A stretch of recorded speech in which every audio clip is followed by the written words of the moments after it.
It was reported also, Mr. Ramsey, that shortly after you found your daughter's body, that you called the pilot of your plane to arrange a flight to Atlanta. Is that true?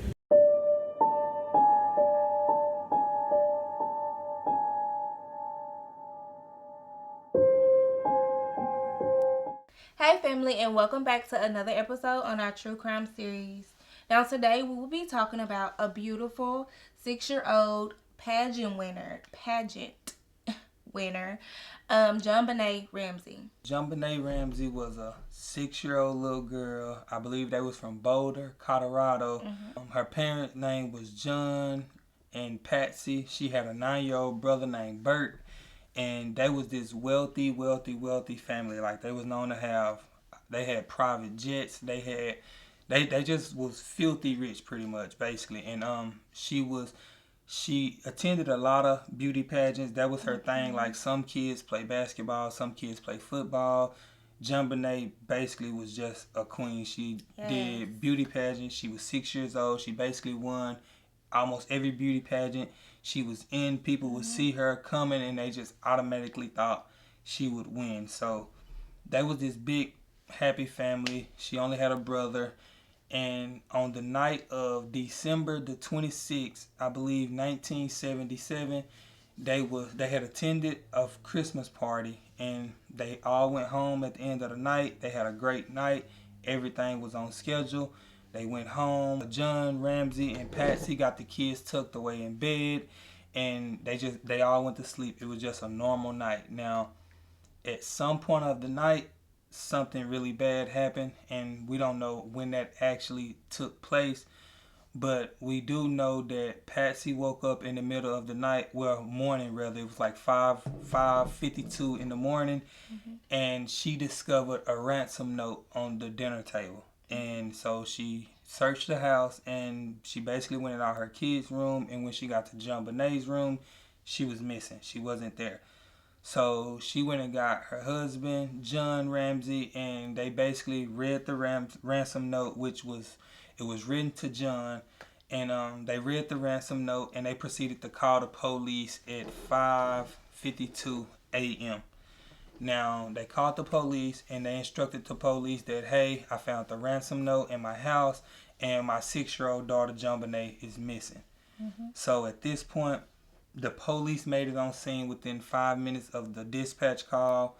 And when they got there, they basically had instructed John and Patsy to leave the crime scene exactly the way it was. Don't touch anything.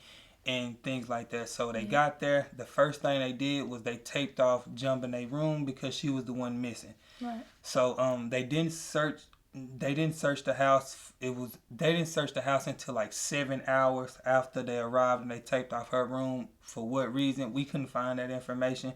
But I mean, I guess it was part of their protocol. 7 hours went by. I guess the police was there questioning the family. They did do an interview right on the spot.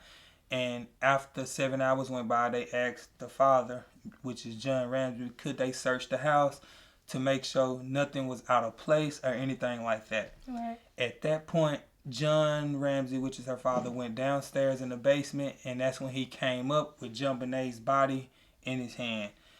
She was wrapped in a white blanket. She was said to have a cord wrapped around her wrist and her neck.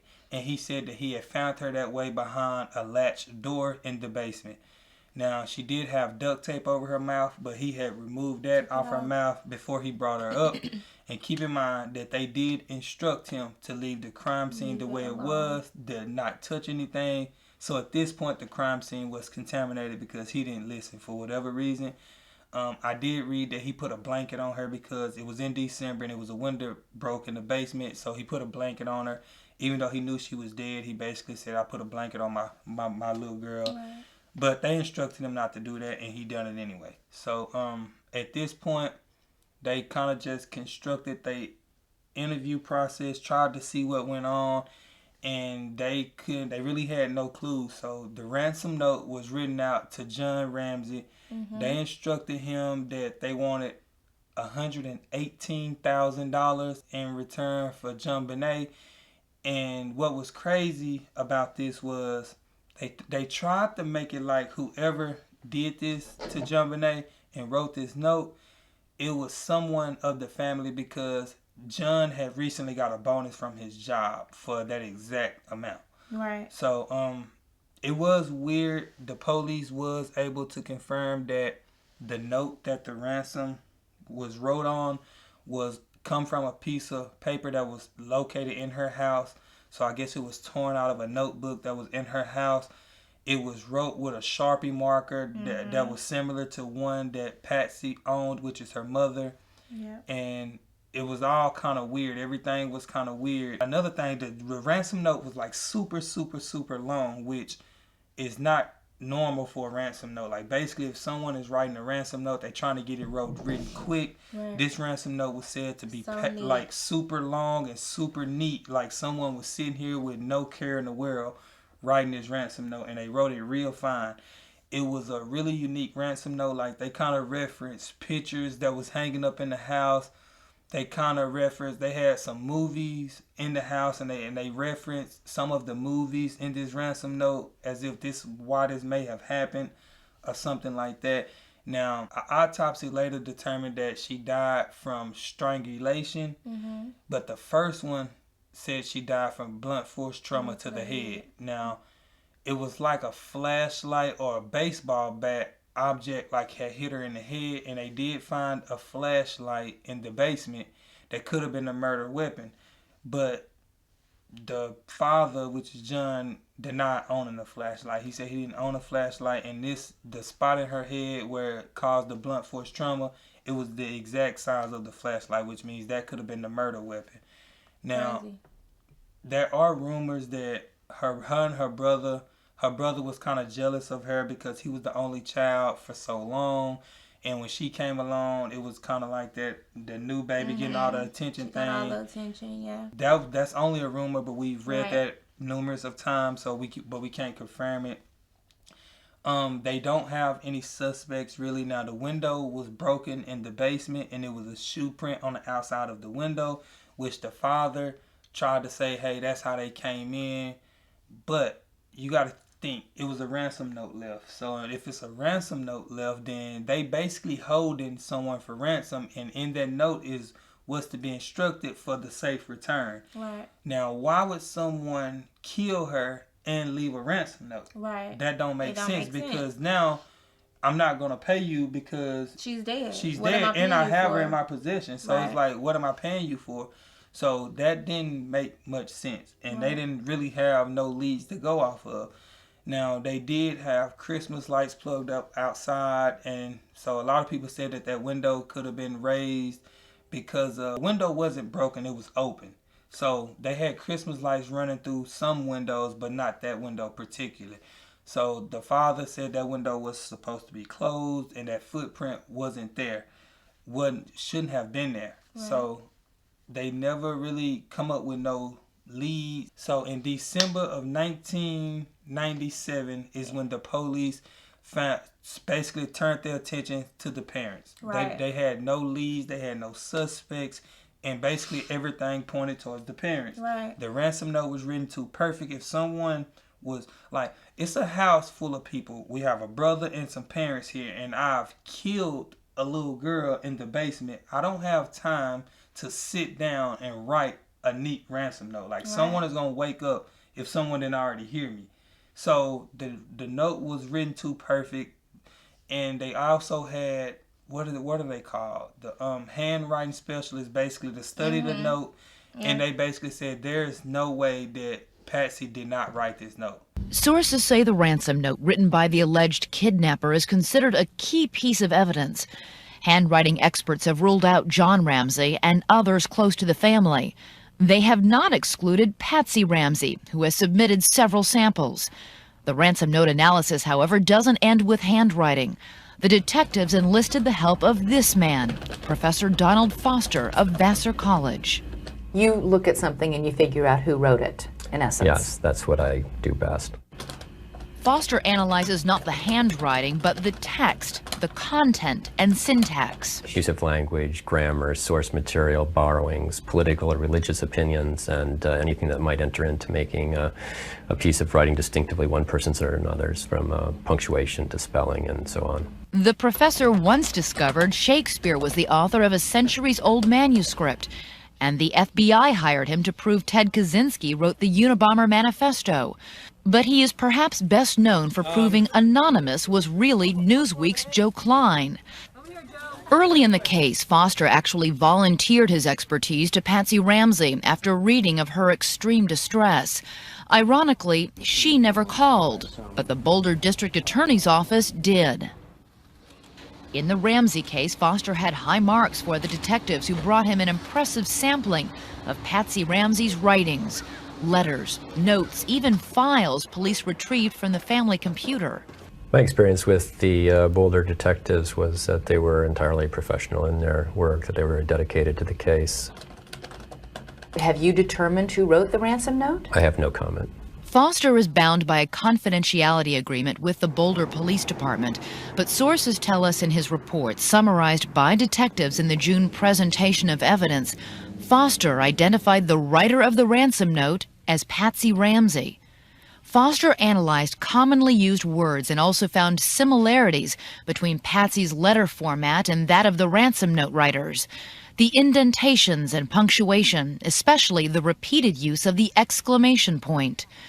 We looked back through our own archives and found two samples of Patsy's writing, this 1996 Christmas letter peppered with exclamation points, and this 1978 photo with a two-line note, each sentence ending in an exclamation point. Also, sources say as many as 250 books were cataloged and photographed from various rooms in the Ramsey house. In the event, they yielded possible clues. At least one book found in the bedroom did. Mindhunter by FBI profiler John Douglas. In Chapter 16, there is a case of a young girl who was kidnapped, sexually assaulted, and suffocated with duct tape. When the killer called the mother, he began with the words, "Listen carefully." The same two words begin the ransom note. Patsy Ramsey has said she found the note at the bottom of the back spiral staircase. She has said she read it and then called for John. In an interview for A&E airing tomorrow night, John Ramsey recalled his reaction after he read the note. That was the worst moment, was suddenly realizing that someone had your daughter, your child, and has taken her, and she was gone, and we didn't know where she was, and it was dark, it was cold outside. But there's something curious here. According to a source, there are no fingerprints on the ransom note. Not Patsy Ramsey's, nor John Ramsey's. The question is, if the Ramseys held the note to read it, where are their prints? So they took handwritten things from our house and they kind of compared it and it matched up. So, I mean, but that's just a theory. They can't really prove that. So, it did look like the parents had did this. In January of 1997, the police tried to interview the parents again, and they declined to be interviewed again, which that is the first thing that became suspicious. So they wouldn't interview with the police no more, but they would go give the news these big grand interviews. Right. But they wouldn't interview with the police anymore. With you all that day and the following day, you felt that you were under their protection because you didn't know where this killer might have been. But it turns out that they were really scrutinizing the two of you, that you were already suspects. Did you have any idea then that you were suspects? No, not at all. It was reported also, Mr. Ramsey, that shortly after you found your daughter's body, that you called the pilot of your plane to arrange a flight to Atlanta. Is that true? I did. We had been asked to leave the house. Within minutes of that happening, the police took the house over. We had nowhere to go. Atlanta was our home. We lived in Atlanta for 25 years. That's where our family was. We wanted to go home. During the day that your child was found, and in the days following, Mr. Ramsey, There were reports from the police that you didn't seem distraught. You weren't sobbing. You seemed stoic. It was said you two rarely talked to each other. To them, this made it look as if you were guilty. I've heard that, and I find that unbelievable. I've lost 2 children, and for someone to tell me that I didn't act right, I don't accept. There is the impression that from day one, the two of you refused to cooperate with the police. No, that is a media myth. We met with the police on the 26th. We met And talked with them. And talked with them. Talked with them for hours on the 27th. When they asked us to come to the police station, we said, yeah, we want to keep working with you, but can't you come here? We can't go out. Patsy was in bed. Patsy was barely able to move, and all we asked was they come here. They said, well, no, we have paperwork at the police station we might need to get a hold of. Okay. On the 27th, a very good friend of yours, Mike Bynum, said to you, I think that you should hire lawyers. Mike knew things that were going on that we didn't know. He knew that the police, by that time, were withholding JonBenet's body for burial.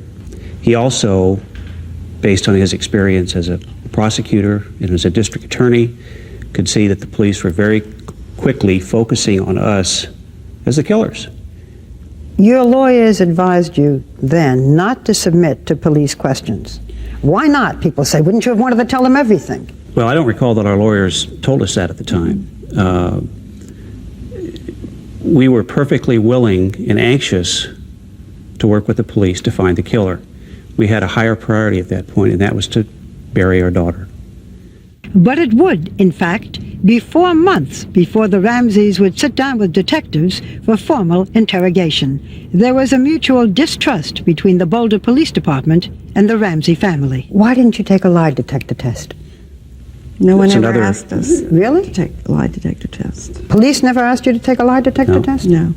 I was asked during my interview with Steve Thomas a hypothetical the questions. policemen, One of yeah. the policemen that investigated this murder. He said, if I were to ask you to take a lie detector test, what would you say? And I said, I would be offended. That's what I would say.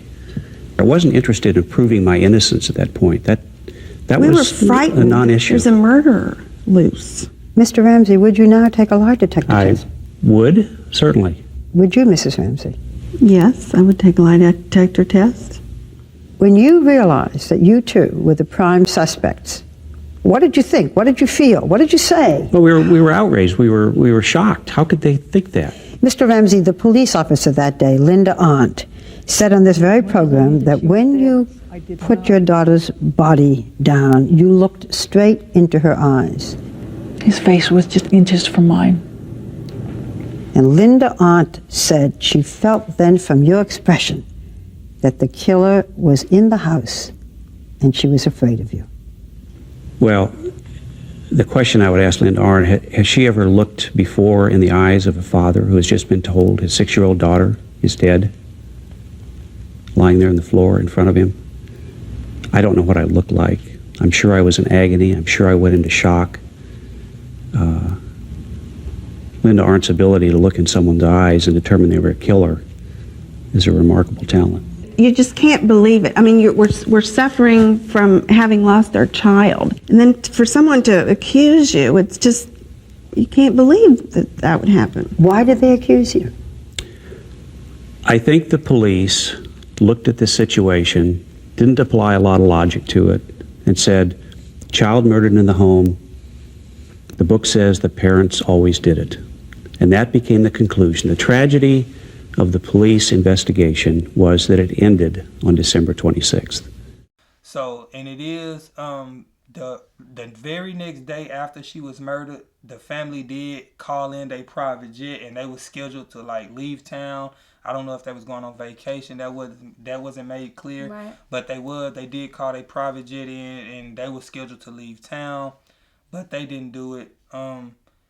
But it was very suspicious. They was very suspicious, and they were the only people that they could pretty much that could have did this. Right. So it is a theory that, well, it is a fact that her and her brother was always fighting. They used to always fight all the time. And it was one incident where the 9-year-old brother Burke did hit JonBenet in the head with a golf club. So that was one thing.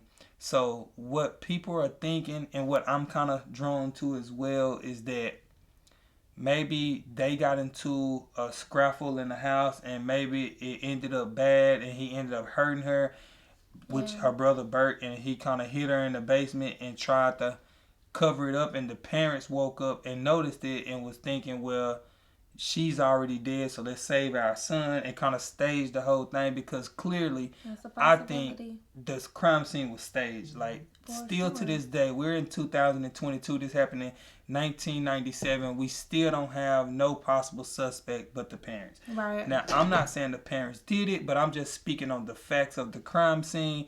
Everything point towards the parents. Who would have known that John got a bonus at his job for this exact amount of money? Right. Who would leave a ransom note as if you kidnapped someone and said that you was going to call them back at 8 o'clock in the morning, but that call never took place? Came, yeah. No one never called. So, I mean, it's just a lot of things that don't make sense from the Ramsey side of things. Now, her mom, Patsy, ended up dying from some kind of ovarian cancer. Yeah. Ovarian cancer. Her mom ended up dying from ovarian cancer. So as of today, John and Burke is still alive. He was, at one point, he did date another mother who had a high-profile case about her daughter being killed as well, which is kind of weird. Right. Because it's super weird. You two have two high-profile cases of your kids being murdered, and you guys go out on a date together. Like, what are you guys actually talking about? Right. So that was kind of weird. And a lot of people did, when they interviewed her brother Bert, he was kind of smirking and laughing in his interview, and a lot of people thought that was suspicious. In her killing. Tonight, her brother Burke speaks after 20 years of silence about that painful saga, and new evidence is brought to light. Here's my Nightline co-anchor, Juju Chang. I remember the casket was small and her eyes were closed. I think one of her eyes was a little bit like droopy or something, and I thought that was weird. How did you feel seeing her? A lot of sadness. I don't think I really fully grasped, like, after this I won't see her again. Burke Ramsey, now 29, breaking a 20-year silence, coming out of the shadows to speak publicly for the first time about his sister JonBenet's murder in an interview with Dr. Phil. The next thing I remember, my dad came and told me JonBenet is in heaven now, and he started crying. Then I started crying. He was just 9 when his little sister was found viciously strangled in the basement of their own home. The child beauty queen, eternally 6 years old, whose gruesome, unsolved murder became America's fixation. 2 competing theories lingered for years. Did an intruder break in and kill? Or were the Ramseys themselves somehow responsible? Burke, who was reportedly paid for the interview, is the only family member in the house the night of the murder who's never come forward with his side of the story. Did you hit your sister over the head with a baseball bat or a flashlight? Absolutely not. Burke says he stayed in bed for hours as dozens of investigators and loved ones swarmed the house. Critics would say you weren't curious because you already knew. He didn't have to get up and go check because he knew exactly what had happened. I mean, I didn't know if there's some bad guy downstairs that my dad was chasing off with a gun. Everyone looks at the interview of Burke and thinks, why is this young man smiling? I don't see a smile as much as I see an uncomfortable facial expression. But I don't see that as smile, happy smile. I see that as uncomfortable guy. ABC's chief legal analyst Dan Abrams spent years covering the saga. Burke Ramsey's been one of the most sought-after interviews by every news and tabloid organization out there, because back at the time, people were saying, oh, maybe Burke did it, or what does Burke know? At the time, the incessant media attention smothered the family under a cloud of suspicion. Then 9-year-old Burke was not immune. Years later, John Ramsey, JonBenet and Burke's father, told me that they were simply trying to protect their 9-year-old from the media onslaught. There was one day when he and Patsy managed to escape the paparazzi, and they made it to a grocery store, and there was a headline that Burke... Brother did it. And he burst into tears. Yeah, well, what was his reaction? Well, Burke's a very quiet, private person. We tried very hard to keep Burke's life normal, and that just was like a huge interruption to that. The mystery began the morning after Christmas 20 years ago with a horrifying ransom note left in the Ramsey home, demanding $118,000 in exchange for the safe return of their little girl. What's going on there, ma'am? We were kidnapped. Hurry, please explain to me what's going on, okay? There's a note left and our daughter's gone. But soon, John Ramsey, JonBenet's father, found her lifeless body in the basement, a moment he told me about in 2012. When I found her, it was a rush of relief.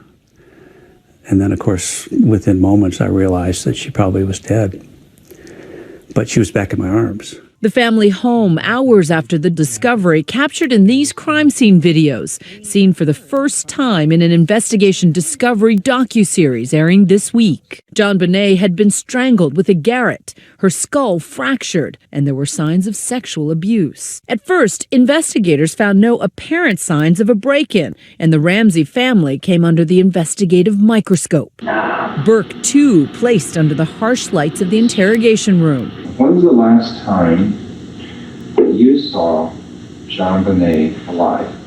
As seen in these newly discovered tapes of police interviews, included in an A&E documentary, the theory was that Burke killed her accidentally, and the family was covering up the crime. Inside the Ramsey home, a flashlight, heavy enough to be a murder weapon. Check this out. I'm going to show you how I afforded this car. Okay, you ready? All right, $118 for car insurance. That's how much. The strangulation device made from the broken handle of Patsy's paintbrush. The bizarre ransom note was found to have been written on Patsy's notepad. The ransom note is the single most important piece of evidence that led the authorities to think it had to be someone in the house. I.e., John and Patsy Ramsey. Because who else would have the time, they would say, to write that intricate note and practice it beforehand, other than someone trying to cover up a crime? The police play hardball, bluffing about the evidence they have. We have trace evidence that appears to link you to the death of JonBenet. What would you tell me? But Patsy never wavered, always adamant about their innocence. Go back to the damn drawing board. I didn't do it. John Ramsey didn't do it, and we didn't have a clue of anybody who did do it. Outside the Ramseys' home, a constant crush of cameras. Looking back on it, it looks like madness. But at the time, we were so crushed by the loss of our child that it didn't matter. John and Patsy Ramsey were never charged with the crime, but were nonetheless skewered in the court of public opinion. This is the first time that you've sat for an extended interview. They eventually tried to set the record straight with Barbara Walters. Mr. Ramsey, did you kill JonBenet? No, I did not. Mrs. Ramsey, did you kill your daughter? No, I did not kill my daughter. But if not the Ramseys, then who did it? JonBenet was a pedophile's dream come true. Lou Smith, the late detective who was brought in by the Boulder District Attorney's Office to conduct an independent investigation, believed a sexual predator killed JonBenet. I believe he brought her down to the farthest, deepest part of that basement and did very brutal things to her. Smith uncovered evidence that had reportedly been overlooked by the Boulder police. A broken window where the killer could have entered. A footprint. Marks on JonBenet, indicative of a stun gun. That was a little parade in Charlevoix. When I spoke to John Ramsey in 2012, he had a lingering sense of regret. Child beauty pageants made him uncomfortable, and he told me if he had another chance, he wouldn't let JonBenet compete publicly. Were you naive about letting her compete in pageants? Yeah, probably. Yeah.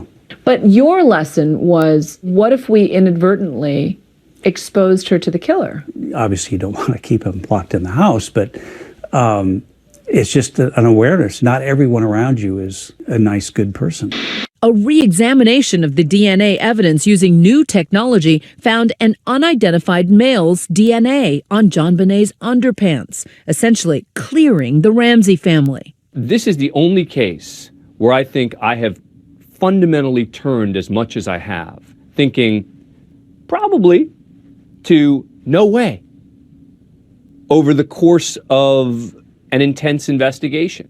The new district attorney, Mary Lacey, took the extraordinary step of formally exonerating the Ramseys. But vindication didn't come soon enough for the Ramseys. Patsy died from ovarian cancer in 2006.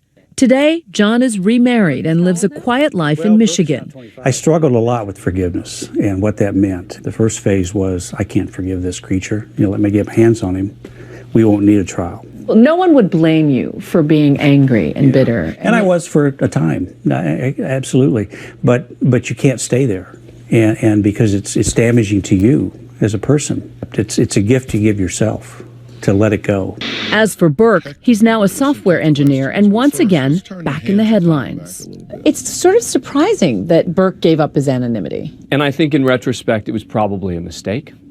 I don't think he came across that well, even though he's totally innocent. And yet 20 years later, JonBenet's case, still an unsolved murder. The Boulder police chief releasing this video statement. We remain focused on this investigation and finding justice for JonBenet. Her murder remains America's great whodunit mystery, still haunting the public imagination. The notion that these rich parents might have killed their child was an amazing question / soap opera. I don't know. This case is still unsolved. Right. And still unsolved to this day. Yeah, it's still unsolved to this day, and that's where we at with it. Right. We definitely wanted to bring this to you guys. Now, there is some new DNA testing, basically that can be done to solve this case or figure out more evidence on this case within hours. So once we're updated with that, we will definitely bring it back to you guys. But we wanted to speak on JonBenet's behalf because it is so crazy that, they found her body in the basement and the parents basically not answering any questions and don't want to speak to the police anymore. But there is a newer interview of the dad speaking on it. And we'll insert a little clip from that. But the more it is unraveled, the more we will bring to you guys. As always, we want to thank y'all for rocking with us and for watching. If y'all have any true crimes that you want us to cover, please leave it down below. Also, let us know what you think happened to JonBenet Ramsey. And we will definitely be back with more true crimes. We love you.